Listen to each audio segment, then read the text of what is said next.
rise to speak as a proud trade unionist, and I draw the House's attention to my register of members' interests in this regard. Madam Deputy Speaker, too many people are in jobs that offer them little or no security. My constituency casework has highlighted the reality of insecure work in the UK and has exposed the inadequacy of the law around worker protections.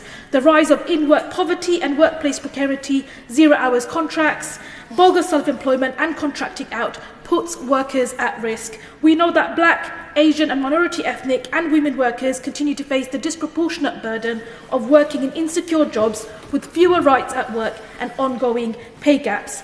And so, after years of attacks on workers' rights and hostility towards trade unions, it is a pleasure to welcome the Employment Rights Bill before the House today, which is without a doubt a significant step forward for workers.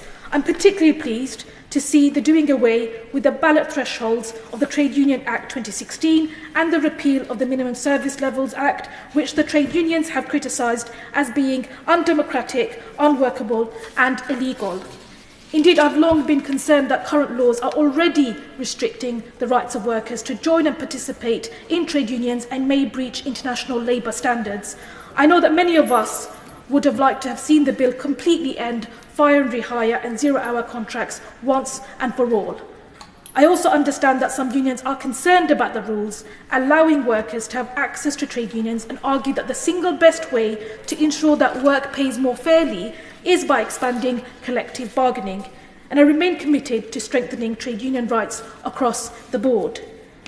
I listened carefully to the Secretary of State raising the plight of carers and parents in relation to employment rights, quite rightly so, and I would like to raise the plight of survivors of domestic abuse and violence. When the Domestic Abuse and Violence Act 2021 was passed, the associated statutory guidance reminded us how pivotal it is, the role and the actions of an employer, and how pivotal it can be in terms of the life of a survivor who may only speak to managers and colleagues outside the home, as I know too well as a survivor of ongoing abuse and harassment, and having spoken to countless numbers of survivors as well. I believe that employers should have a duty of care towards employees experiencing domestic abuse, and as such I believe that this bill could be further strengthened by bringing into scope the experiences of survivors of domestic abuse in the workplace, and look at provisions such as flexible working and paid leave in this regard.